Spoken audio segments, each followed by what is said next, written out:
This is Smccookie, and if you can't tell, I am I've got a sore throat and I'm a bit sick now.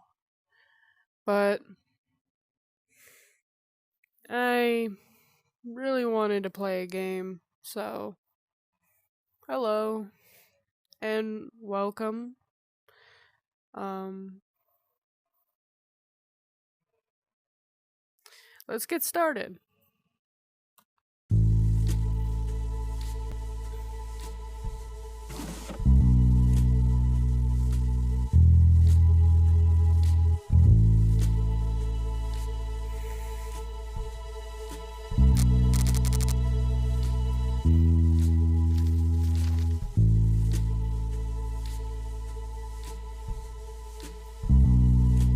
Do they want me to put my hand on this?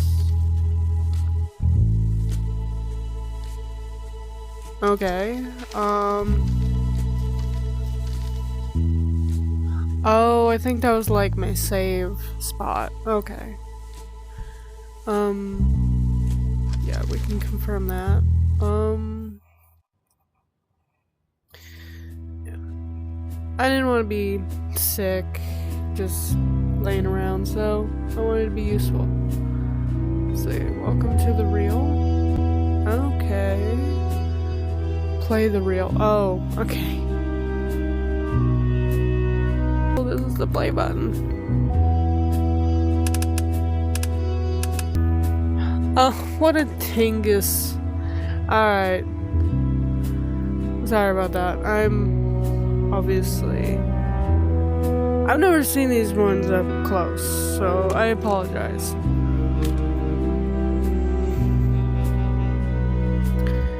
Okay, now I can push it.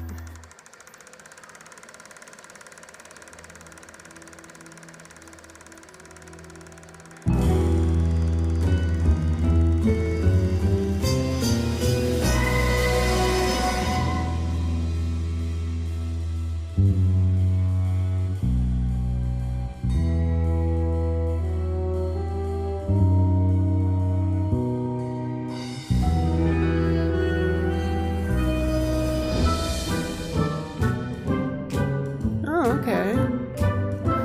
Okay, so these are some of the people who've worked on the game. Oh. Nice. Well, thank you for making the game. It looks really cool.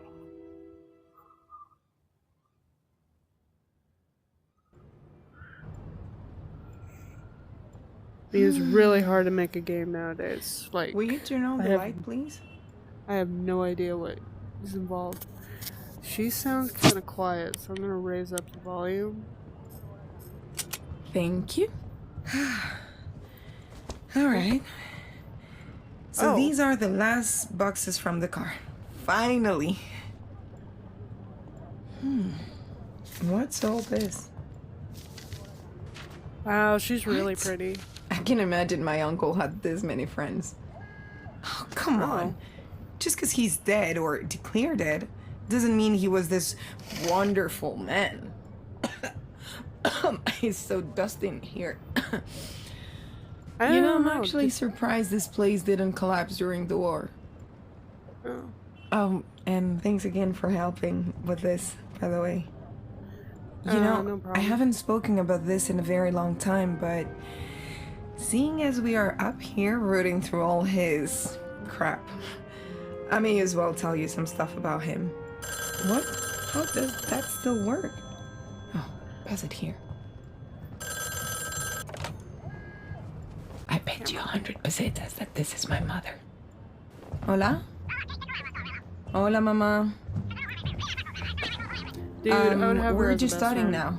Why is my camera freaking out so much? Because we only just got here? Yeah, I know. I'm counting down the days. Well, I'll only be back in time for the fitting if you let us get on with it. No, I'm not shouting. I'm not shouting. This is just my voice. Hola? Mama? You know, Didn't go me so and my well? mom don't exactly see eye to eye, right? And now she's appointed herself as the wedding planner, and it's just too much. Oh boy. I wish I could be as excited as her, but I don't know, I'm just not. Sometimes I wish I could just run away from it all, just escape to some paradise. Feel the sun on my skin, the salt in my hair. You know, cut my teeth on some proper adventures. Yeah, I know what you mean. Well, it's not the most practical plan, is it? Come on then, these boxes aren't gonna pack themselves. Would you mind looking in those drawers while I rummage through this cupboard? Yeah, just a second. I need to stop recording for a second because my camera is glitching so much. Oh, stop glitching, screen. Let me record.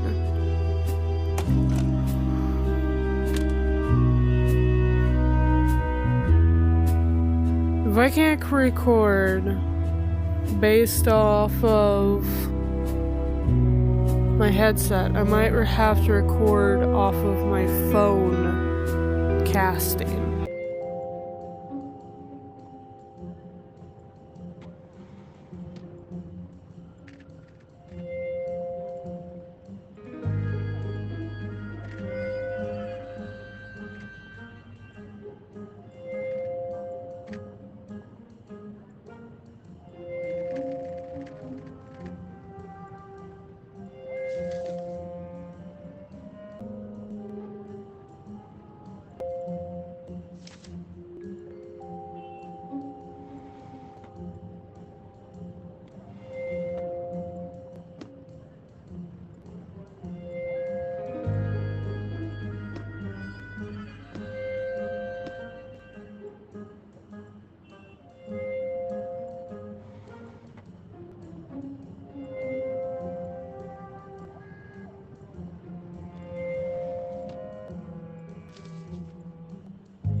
Oh, it's jammed. Just give it a good tug.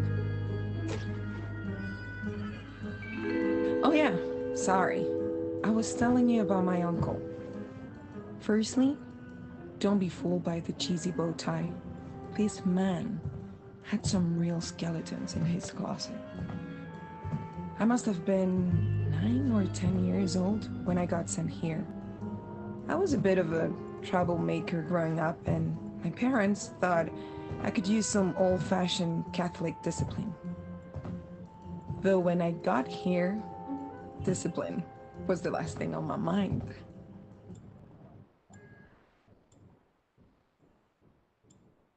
Okay, so picture this. It's 1935, a beautiful summer in Madrid. I've just arrived off the train, and guess who's there to greet me? She was the cutest little ball of squiggly fun I've ever seen. Her name was Paquita. I didn't even know my uncle had a dog. And we fell in love instantly. Oh, and at the time, I fancied myself as quite the little Sherlock Holmes. I mean, I probably read too many stories, but I couldn't wait to get out there and investigate my first real case. But Manolo, my uncle, really didn't have the same plan as me. He just wanted to sit around inside, twitching his mustache and rustling those stupid newspapers.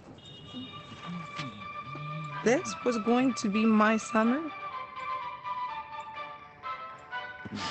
The worst part was, whenever he actually did anything, he would never tell me where he was going, never invite me, and he locked the door behind him. And I mean double bolted.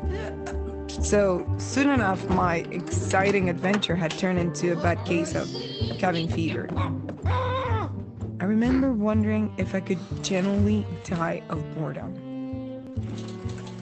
Eventually, things got so bad that I just started doing the housework, just for something to do. Of course, that didn't last very long. So, with nothing else to do, I started investigating anything I could get my hands on. Paquita as my wily sidekick, of course. But even Dad rattled my uncle's cage. And soon enough, he had enough. And, in a bid to get rid of me, he gave me something. I had no clue what it was, but it didn't take me long to figure out that it was an old camera. As soon as I got the hang of it, that was it. I knew I had found my calling. I love taking photos of things, even just around the house, especially Paquita. Oh, she took quite a few knocks in the process, but I think she loved the attention. And for a while, I began to forget that I was trapped in here. My uncle never joined in any of the fun, of course, or even noticed what we were up to. Now that I think about it, it must have been around that time that I started to realize that Manolo was barely home at all. It wasn't just during the day either. He was always sneaking out at nighttime. He was like clockwork. As soon as I put my head down, there he was, shuffling across that same squeaky floorboard every night. Did he really think I wouldn't notice? Come on, I knew he was up to something. Something shifty. Something worth investigating. And so this went on night after night after night. I just couldn't take the mystery any longer. I rooted through this whole damn office looking for some sort of, some sort of clue, but there was nothing. So instead, I started to document his movement. What time did he leave? What direction did he go? Which tram did he take? And I started snapping photos of him every time he crept away.